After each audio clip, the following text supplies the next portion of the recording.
રમેશભાઈ જાનીને વિનંતી છે કે સ્ટેજ ઉપર આવે. તેઓ ફ્લૂટ સુંદર વગાડે છે, આપણા ભૂતપૂર્વ વિદ્યાર્થી છે અને વ્યવસાયે ઓલ ઇન્ડિયા રેડિયો ભુજ ખાતે રમેશભાઈનો પરિચય આપી રહ્યો તો આપણે એમને માણીએ. રમેશભાઈ ಸೆಲೆವಲಿಗಳ ಮಂಡಲ ವೈಶ್ವಿಕಗಳ ಮಂಡಲ ಬದುಕಲಪ್ಪ ಇದು ಮೋಗಲ ಬರಲ್ಲ ಇದು ಮಳೆಗಳ ಬರಲ್ಲ એવી શાંતિ થઈ ગઈ. આપણે એનાઉન્સર રાડવું પડે, શાંતિ રાખો તો આપણે વાતો કરીએ, પણ મારા એક ડાયલોગ ઉપર સૌ શાંતિ થઈ ગઈ ને એ છે કરો.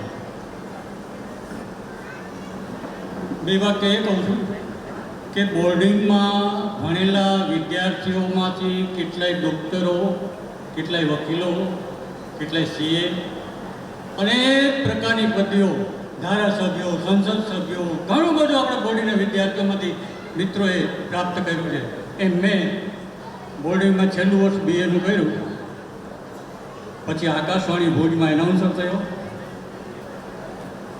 છેલ્લા 3 વર્ષ આકારી રાજકોટમાં કર્યા, અને જે ન જાણતા કહી દઉં કે નટુભાઈ જાની મારા મોટાભાઈ થાય.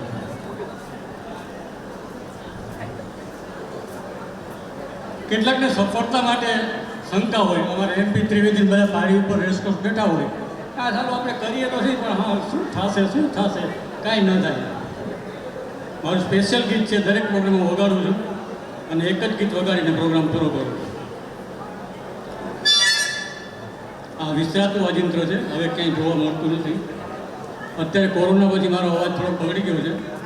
પહેલાં રેડિયો ટાઈપ જે અવાજ હતો એવો નથી, નહીં તો રેડિયોમાં તમે બોલતા 228.3 મીટર એટલે કે 1314 કિલોહર્ટ્ઝ પર આકાશવાણીનું આ ભુજ કેન્દ્ર છે. આ બહુ ધીમું બોલતા તો જ રેડિયોમાં સારું સંભળાય. અને 30 સેકન્ડ એટલા માટે આપું છું કે how to speak in the microphone.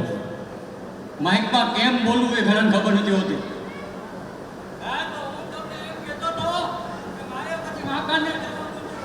માઇકમાં તો જા, પછી માકાને જા.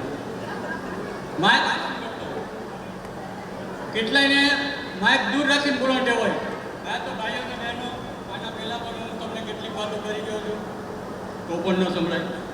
સાવ મોઢામાં માઇક નાખી દે તોય ન સંભળાય. મેં તમને કેટલી વાર કીધું કે તમે મારી વાત, તો પણ મજા ના આવે. અમુક ડિસ્ટન્સથી માઇક રાખો તો જ તમને મજા આવે. હેલો, કેમ છો? અને હવે સાંભળો.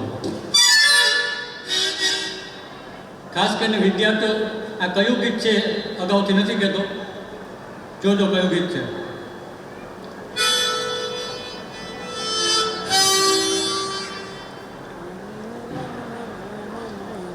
આ વૈશાખી પૂનમ 80 વર્ષ પૂરા થયા, આટલામાં શ્વાસ લેવા મૂકવામાં થોડીક તકલીફ થાય.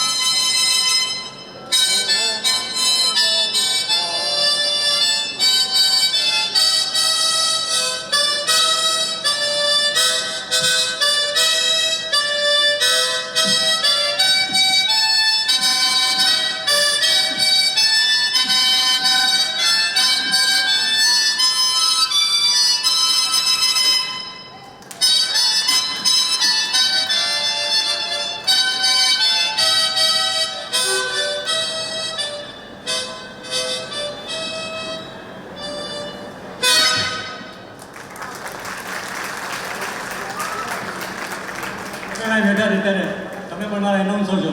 30 સેકન્ડ માટે વધારે ખુશ કરું, ખાલી 30 સેકન્ડ. મારી બહુ જૂની આઈટમ છે, પણ નવા ખબર ન હોય. આ બોર્ડિંગમાંથી હું ટ્રેનને ઉપાડું છું અને ટ્રેનને આગળ લઈ જાઉં છું નરેન્દ્ર મોદી પાસે દિલ્હી. તો ટ્રેન જેવો અવાજ આવે તો ગાડી ઉપાડજો.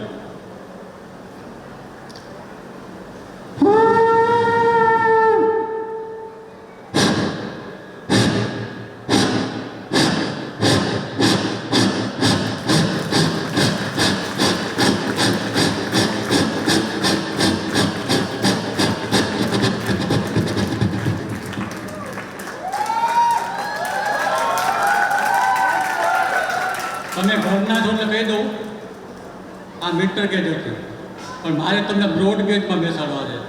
બ્રોડ ગેજ બધા ફર્સ્ટ ક્લાસમાં બેસતો, એસીમાં, કોઈ થર્ડ ક્લાસમાં જતા નહીં. મારી માથે ડોકો ન કાઢતા.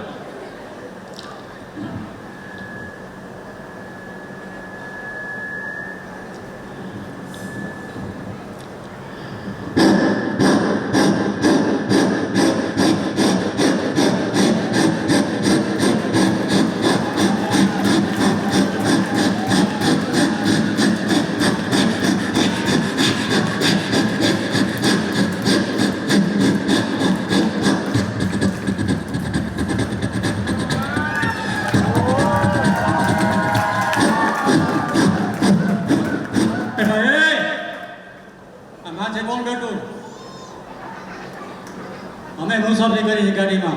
અમારા જ્ઞાતિનો પ્રમુખ છે ને, બહુ લાગણીવાળા માણસ છે, જોતો ખરા. શું થયું ભાઈ?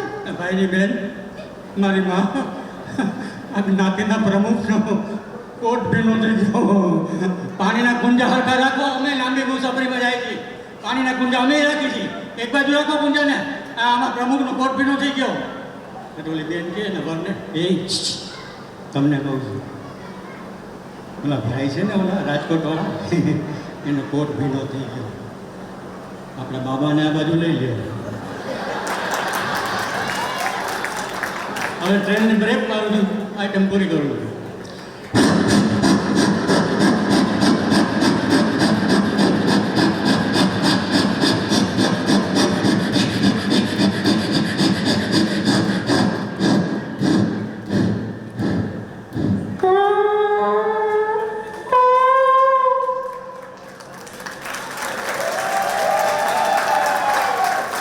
સૌથી વધારે તાળીઓ MBA પાડી. એનું કારણ શું છે તમને બધાને ખબર છે? ખૂબ સરસ રીતે આપણને કામયાબી અપાય એવી સુપરફાસ્ટ ટ્રેનમાં દોડાવ્યા અને સમયસર બ્રેક મારીને સ્ટેશને પહોંચાડી દે. ખૂબ ખૂબ આભાર રમેશભાઈ.